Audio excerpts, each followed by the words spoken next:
A couple of years ago, I was looking at how the impact of the pandemic was affecting live streaming for systematic events across an international context. And I was looking at some congregations of a given denomination in the United States and Canada, hence I call it international. And to keep things simple for myself, I looked at 3 Canadian congregations and 3 American congregations. This time around, I'm looking to go 2 years later to see how things look. There's no sophisticated math here. I apologize to Patrick and those who want more math, but there's no math. It's just straightforward, basic stuff. So a couple of years ago, I gave this introduction to what I thought was a pandemic effect. And I looked at 6 congregations which were similar in size across 2 countries, the United States and Canada. They looked almost identical. I think that if you went to any of these 6 congregations, you would have the same experience. They all had a 30-piece brass band. They used the same hymnal. They sang many traditional hymns. The service started at 11 o'clock and the sermon was about 20 to 30 minutes. So it was an almost identical experience. And what I showed last time was the impact of the pandemic. And the line in blue, the reason I was interested is because I was the live streamer at that congregation. So I was looking to see what other people were doing, similar type congregations. And the line in blue showed the peak at the beginning of the pandemic and then how things tapered off. And this was up until March 2021. I picked up 2 other congregations to see how they were doing, and they both started live streaming at the onset of the pandemic. I then looked across the river and looked at 3 congregations in Canada. And again, you see what's going on here. There was one of them that went counter-cyclical because while you expect the pandemic effect to taper off, as you saw here for the US congregations, in the case of these 3 Canadian congregations, one of them went continuously increasing almost when the others sort of didn't do that. So I was curious about what was going on there so that they went against the trend.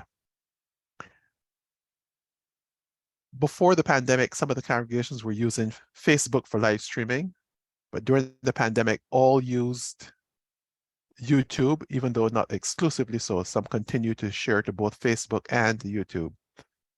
And one of them, the one that took off, was uploading its Facebook presentation to YouTube.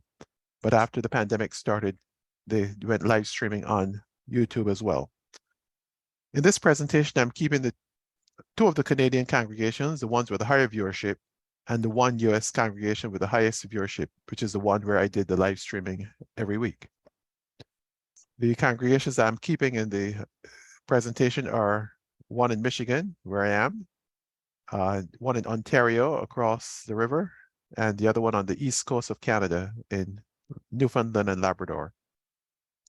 So here's what has happened over the 3 years of the pandemic at the congregation where I do the live streaming.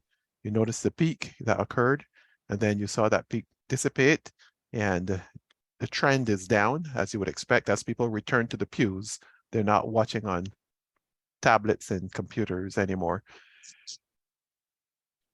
I'm comparing the congregation where I do the live streaming with one of the Canadian congregations, the one in Ontario, and you see a similar pattern. The Canadian congregation in Ontario has higher viewership, but again, the pattern looks kind of the same.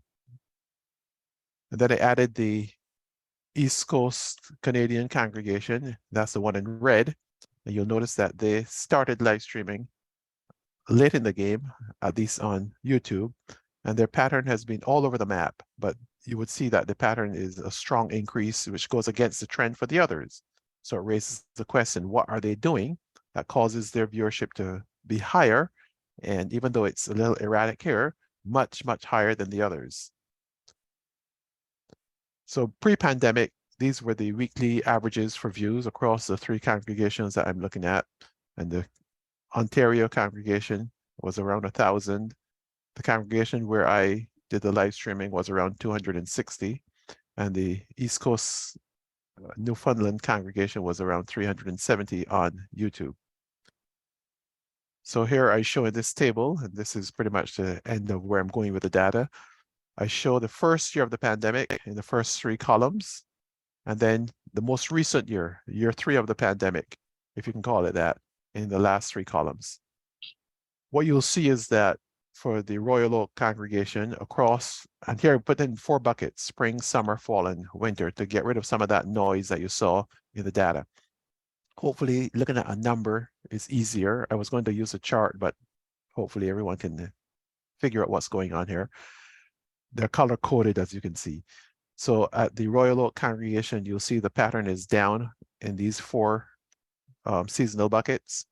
So 2022 to 23 has a lower viewership online than at the beginning of the pandemic.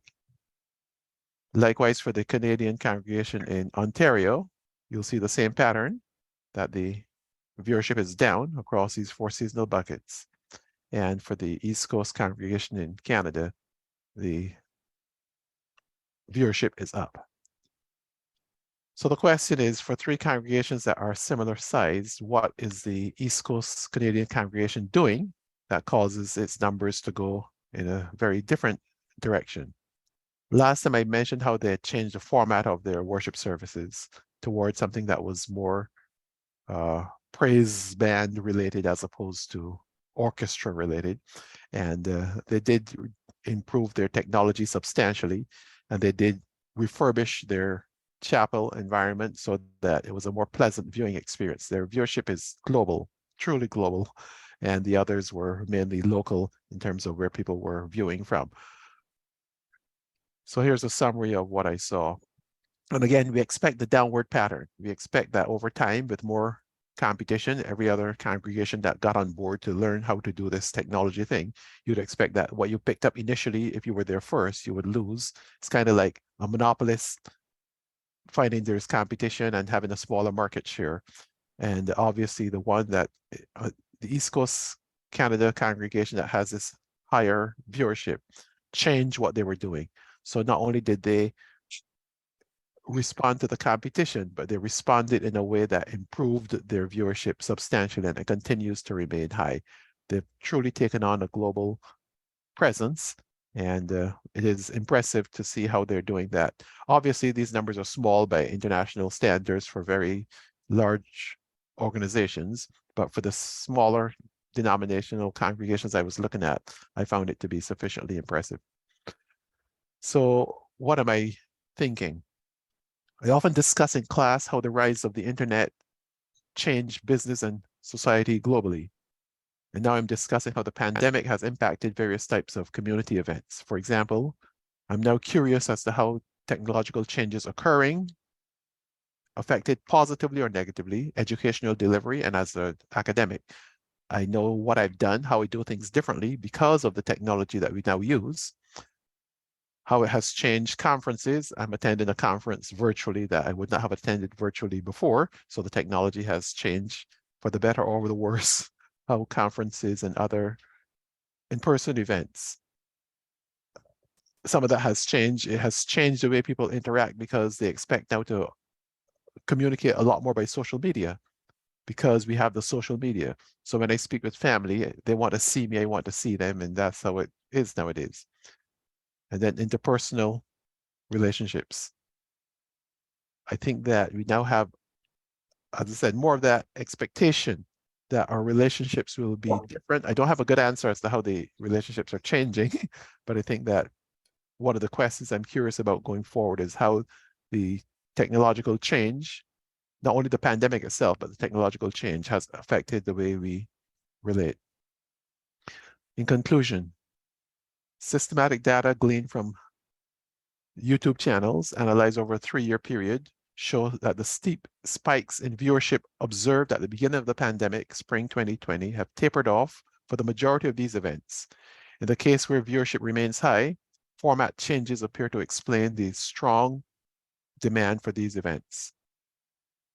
This research raises questions regarding how the pandemic might facilitate post-pandemic reorganization, not only of such worship events, but of other types of in-person events that have been impacted by technological changes occurring during 2020. And that is the end of my presentation. Okay, thank you. Do anyone has any questions? Let me ask you a question.